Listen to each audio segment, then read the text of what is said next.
जय हिंद दोस्तों, स्वागत है आपका हमारे यूट्यूब चैनल सक्सेस मैथमेटिक्स 7613 में। चलिए दोस्तों, आज लगभग 20 प्रश्न का संग्रह किया गया है। आप लोग अपनी तैयारी को देख सकते हैं। अभी हाल ही में एनटीपीसी का एग्जाम है दोस्तों, जिसमें कि साइंस से कम प्रश्न पूछे जाते हैं और सब्जेक्ट से हिस्ट्री, पॉलिटी, इकोनॉमिक्स सभी से दोस्तों प्रश्न को एक इकट्ठा किया गया है दोस्तों।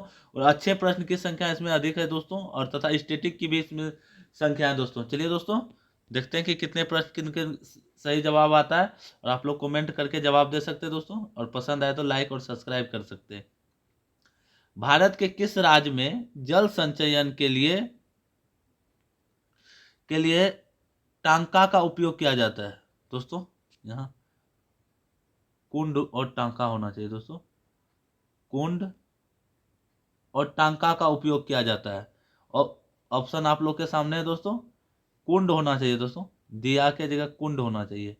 कुंड और टांका का उपयोग किया जाता है। चलिए दोस्तों, आप लोग सही जवाब दीजिए। इसका सही जवाब होगा ऑप्शन ए, राजस्थान। चलिए दोस्तों, आगे बढ़ते हैं। ब्याज दर और मुद्रा की मांग के बीच में क्या संबंध है? चलिए दोस्तों, आप लोग के पास 5 सेकंड का समय है। इसका आंसर होगा ऑप्शन ए, प्रतिलोम। दोस्तों, एक बात और जरूरी, प्रतिलोम कहे या व्युत्क्रमणपाती, ये दोनों एक ही शब्द हुआ दोस्तों। समानुपाती का अर्थ होता है अगर एक बढ़ा तो दूसरा भी बढ़ा। प्रतिलोम का मतलब होता है एक बढ़ा तो दूसरा घटा। सीधी सी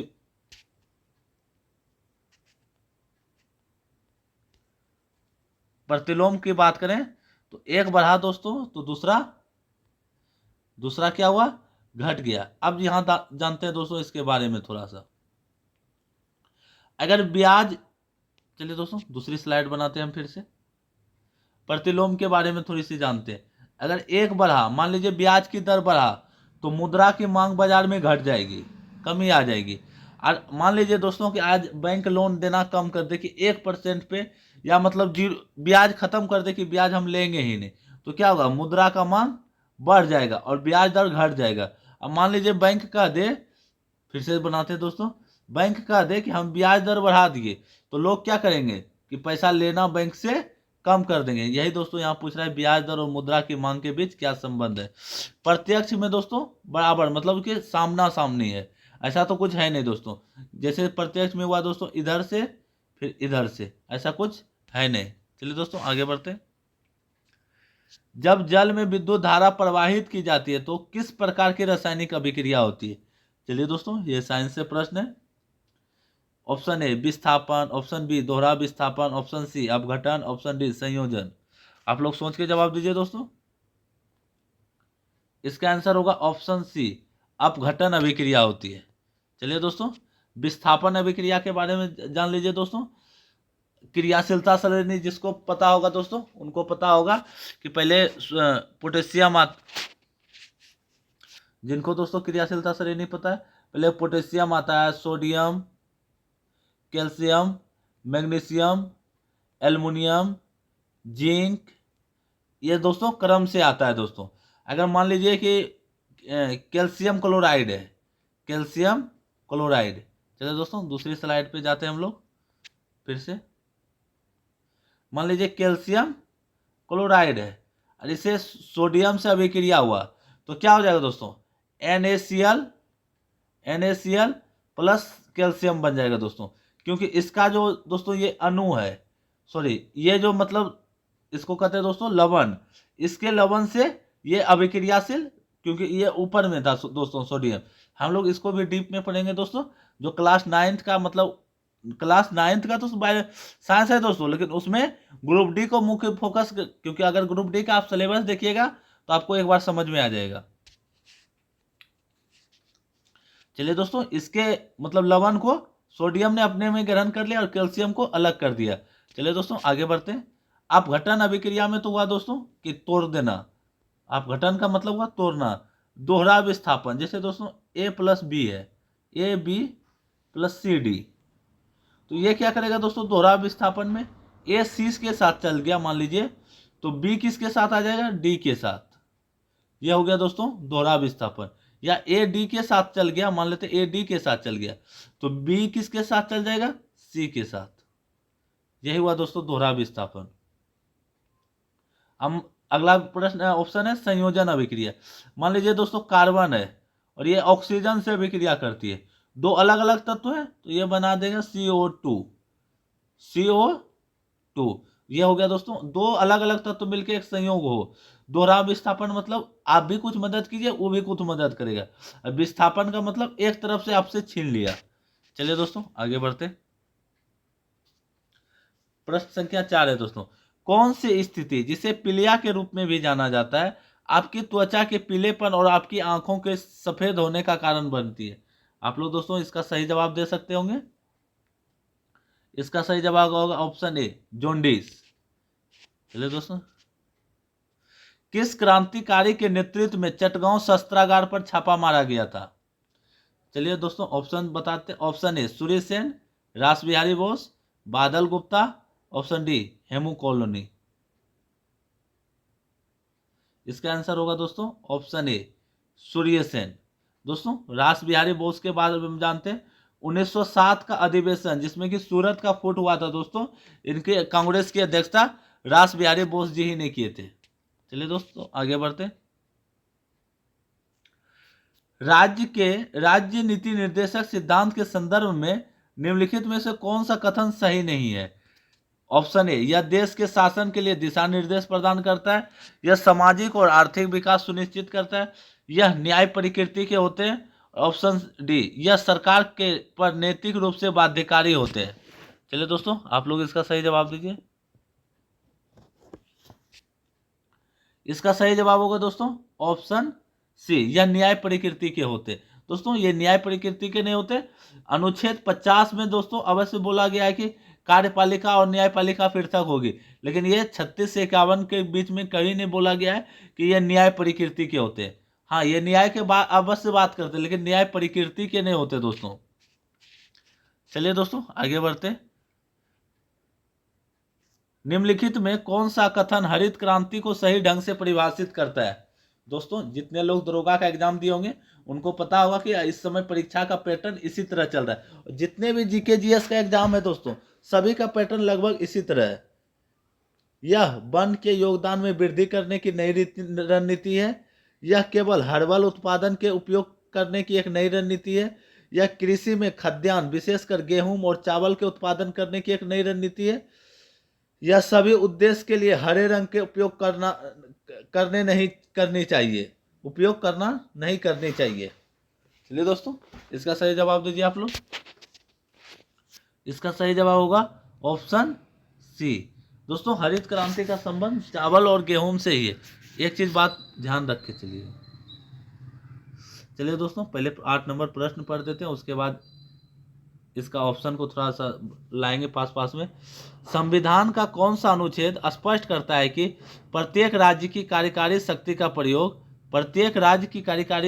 प्रयोग इस प्रकार किया जाएगा कि संघ की कार्यकारी शक्ति के प्रयोग में बाधा या प्रतिकूल प्रभाव न पड़े और संघ की कार्यकारी शक्ति किसी राज्य को ऐसे निर्देश देने तक विस्तारित होगी जो भारत सरकार के उस उद्देश्य के लिए आवश्यक प्रतीत होता है। चलिए दोस्तों इनका एक ही चीज करना है दोस्तों कि राज्य अपनी सीमा में कानून बनाए, लेकिन जब केंद्र कानून बना रहा है तो राज्य उसके आड़े ना आए। इसका सीधी सी कहना पर प्रश्न को दोस्तों लैंग्वेज में घुमाया गया है। चलिए दोस्तों ऑप्शन देखते हैं। Option A article 257, option B article 261, option C article 247, option D article 123। चलिए दोस्तों इसका आंसर होगा ऑप्शन ए आर्टिकल 257। दोस्तों आर्टिकल 123 की बात करें तो 123 का हो जाएगा दोस्तों राष्ट्रपति जी अध्यादेश जारी कर सकते हैं। क्या कर सकते हैं? अध्यादेश। अगर दोस्तों इसी को उल्टा कर दें 213 तो ये क्या हो जाएगा? राज्यपाल का अध्यादेश।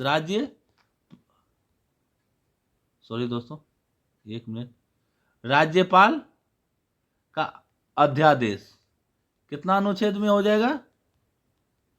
213 और 123 में राष्ट्रपति जी का अध्यादेश। चलिए दोस्तों आगे बढ़ते। संविधान का कौन सा अनुच्छेद राज्य द्वारा संचालित शिक्षण संस्थानों में कोई भी धार्मिक शिक्षा प्रदान करने पर रोक लगाता है? चलिए दोस्तों, हम लोग सभी तो जानते हैं कि अनुच्छेद 29 में धार्मिक स्वतंत्रता है, लेकिन इस तरह के ही प्रश्न अभी ट्रेंड में है दोस्तों। इसका आंसर होगा ऑप्शन डी, आर्टिकल 28। आर्टिकल का मतलब हो गया दोस्तों अनुच्छेद, अनुच्छेद। चलिए दोस्तों आगे बढ़ते हैं।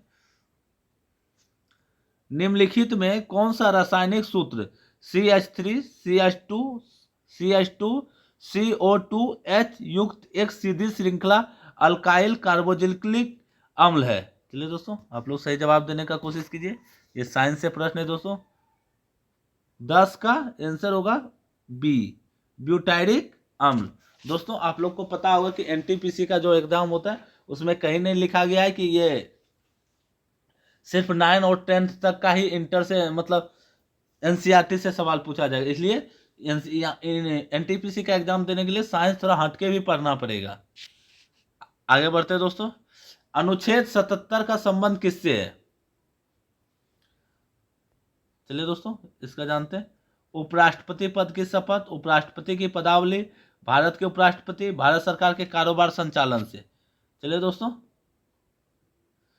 इसका आंसर होगा ऑप्शन डी, भारत सरकार के कारोबार संचालन से।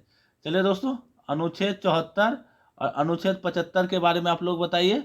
अगर जो लोग 75 74 के बारे में बता देंगे वो लोग देख के भी मार दिए होंगे कि अनुच्छेद 77 का संबंध किससे है।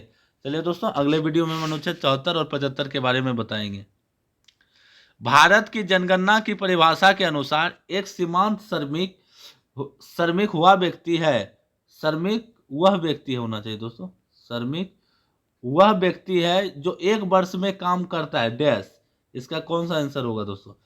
ऑप्शन ए, जो एक वर्ष में 8 महीने काम करता है। ऑप्शन बी, एक वर्ष में 183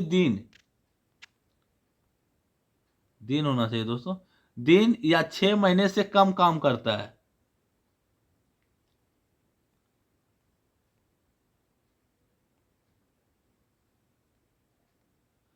कम काम करता है। ऑप्शन सी, एक वर्ष में 83 दिन काम करता है। ऑप्शन डी, एक वर्ष में 183 दिन या 6 महीने से अधिक काम करता है। चलिए दोस्तों इसका सही जवाब होगा ऑप्शन बी, एक वर्ष में 183 दिन या 6 महीने काम करता है। 6 महीने से कम काम करता है, 6 महीने नहीं दोस्तों, 6 महीने से कम। निम्नलिखित में किस राज्य में ओडिसी नृत्य संस्थान नृत्यगामा स्थित है? यानी दोस्तों ओडिसी नृत्य संस्थान नृत्यगामा कहाँ स्थित है? Option A Tamil Nadu, option B Orissa, option C Karnataka, option D Maharashtra. चलिए दोस्तों आप लोग सही जवाब दीजिए। आप लोग के हिंट के लिए बता दें कि उड़ीसा में स्थित नहीं है। इसका आंसर होगा ऑप्शन सी कर्नाटक।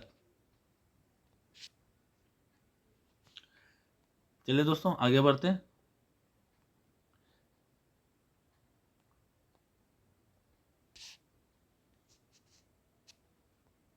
किस वर्ष ओलंपिक में खो खो को मुख्य स्टेडियम में एक प्रदर्शनी में दिखाया गया था?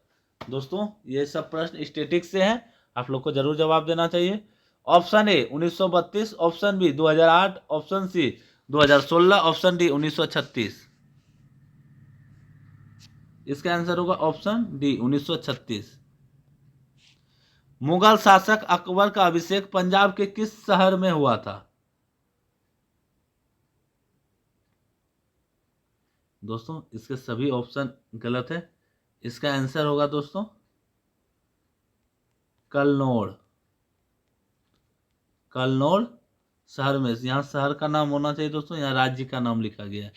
चलिए दोस्तों प्रश्न को अब इसी तरह मतलब जो अंदर से प्रश्न आ सकता है दोस्तों वही प्रश्न को आपको मौका देना चाहिए, नहीं कि कोई भी प्रश्न जो मतलब पढ़ रहे हैं पुराने स्टाइल में।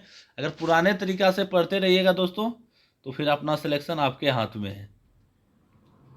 चलिए दोस्तों, ब्रिटिश भारत के किस गवर्नर जनरल ने सती प्रथा को कानूनी रूप से समाप्त करने में राजा राम मोहन राय की मदद ली? Option A lord William Bentinck, option B lord Cornwallis, option C lord Curzon, option D lord Ripon. दोस्तों एक इंग्लिश प्रश्न आंसर जान के रखा गया है, देखते कितने लोग आंसर से भ्रमित होते हैं। इसका आंसर होगा option A lord William Bentinck. कब किया था दोस्तों? आप लोग मैसेज के, आप लोग कमेंट जरूर कीजिए, हम इस प्रश्न मॉक के बाद में बता देंगे लास्ट में।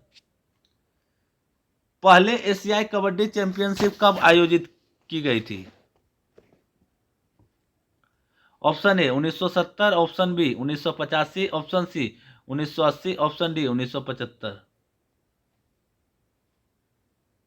इसका आंसर होगा दोस्तों ऑप्शन सी 1980। चलिए दोस्तों आगे बढ़ते हैं। भारत के राष्ट्रीय आय की गणना के संबंध में निम्नलिखित में कौन सा सही नहीं है? ऑप्शन ए राष्ट्रीय आय की गणना करने का पहला आधिकारिक प्रयास पीसी महालोनोबिस द्वारा किया गया था। दोस्तों यहां ध्यान से पढ़ना है, आधिकारिक प्रयास दिया है दोस्तों, नहीं कि ऐसे ही दिया हुआ है, ध्यान से पढ़ना है इसको। राष्ट्रीय आय की गणना करने का पहला वैज्ञानिक पद्धति का उपयोग डॉक्टर बी के राव ने किया था। ऑप्शन सी दादा भाई नौरोजी ने भारतीय अर्थव्यवस्था को दो भागों में विभाजित किया था, प्राथमिक क्षेत्र और द्वितीयक क्षेत्र। ऑप्शन डी राष्ट्रीय आय की गणना करने का पहला प्रयास दादा भाई नौरोजी ने किया था। चलिए दोस्तों आप लोग सही जवाब दीजिए। इसका आंसर होगा ऑप्शन सी, ये गलत है दोस्तों। दादा भाई नौरोजी जी ने पहला राष्ट्रीय आय की गणना करने का प्रयास किया था तथा पीसी महालोनोबिस ने पहला आधिकारिक प्रयास किया था दोस्तों, कि सरकार उनको मतलब बोले थे कि करने के लिए। दोस्तों आप लोग जानते होंगे कि द्वितीय पंचवर्षीय योजना पीसी महालोनोबिस पर ही आधारित है, और पीसी महालोनोबिस एक कमेटी थे दोस्तों जो कि आय वितरण से संबंधित थे, आय वितरण से संबंधित थे, तथा पीसी महालोनोबिस समिति का अध्यक्ष पीसी महालोनोबिस ही जी थे, पीसी महालोनोबिस जी ही थे। चलिए दोस्तों आगे बढ़ते हैं। तानसेन संगीत समारोह किस राज्य में आयोजित किया जाता है? Option A Madhya Pradesh, option B Chhattisgarh, option B C Uttar Pradesh, option D सभी जगह। चलिए दोस्तों इसका आंसर होगा ऑप्शन ए मध्य प्रदेश। दोस्तों आप लोग अनुच्छेद 74 और 75 के बारे में जवाब दे सकते हैं। हम पूछे थे कि लॉर्ड विलियम बेंटिंक ने सती प्रथा का उन्मूलन कब किया था? उसका आंसर होगा 1829 ईस्वी। चलिए दोस्तों मिलते हैं अगले वीडियो में, तब तक रखिए अपना ख्याल। जय हिंद, जय भारत, वंदे मातरम।